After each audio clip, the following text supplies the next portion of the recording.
గోదావరి నది భారతదేశంలో రెండవ అతిపెద్ద నది గోదావరి నది. గోదావరి నది మహారాష్ట్రలోని నాసిక్ జిల్లా త్రయంబకేశ్వరం వద్ద పశ్చిమ కనుమలలోని బ్రహ్మగిరి కొండల్లో పుట్టింది. గోదావరి నది ఆదిలాబాద్ జిల్లా బాసర వద్ద తెలంగాణ రాష్ట్రంలోకి ప్రవేశిస్తుంది. గోదావరి నది తెలంగాణ, ఆంధ్రప్రదేశ్ రాష్ట్రాలలో సుమారు 1465 కిలోమీటర్లు ప్రవహిస్తుంది.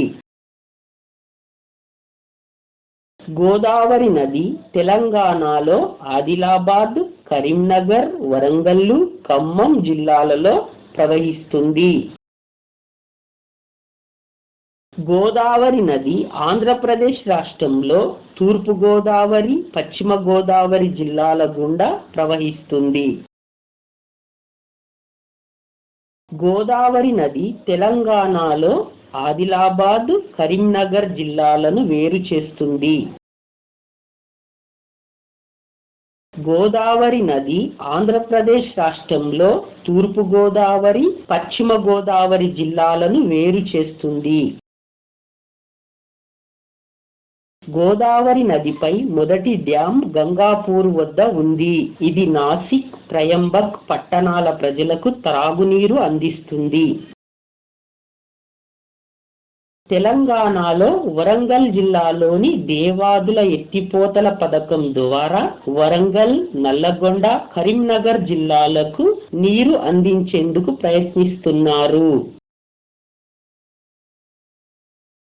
గోదావరి నదీ తీరంలో నాసిక్ ప్రముఖ కుంభమేళా కేంద్రం, త్రయంబకేశ్వర్ ద్వాదశ జ్యోతిర్లింగాలలో ఒకటి, నాందేడ్ ప్రఖ్యాత సబ్కండ్ గురుద్వారా, ఆదిలాబాద్లోని బాసర వద్ద ప్రసిద్ధ జ్ఞాన సరస్వతి దేవాలయం, ధర్మపురిలో లక్ష్మీ నరసింహస్వామి దేవాలయం, భద్రాచలంలో రామాలయం, ఆంధ్రప్రదేశ్లోని మందనిలో గౌతమీశ్వర దేవాలయం ఆధ్యాత్మిక కేంద్రాలుగా విలసిల్లుతున్నాయి.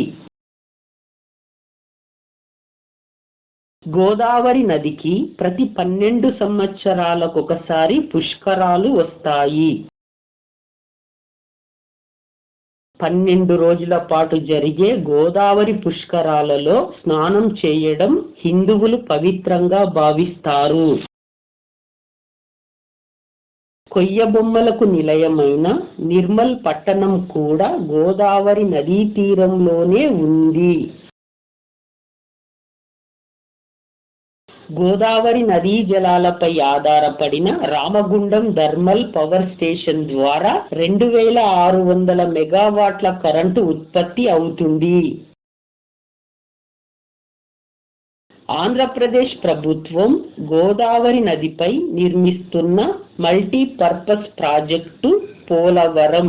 ఇది పశ్చిమ గోదావరి జిల్లాలో ఉంది. గోదావరి నదిపై జయచాడి, శ్రీరామ్ సాగర్, ద్రవళేశ్వరం ఆనకట్టలున్నాయి.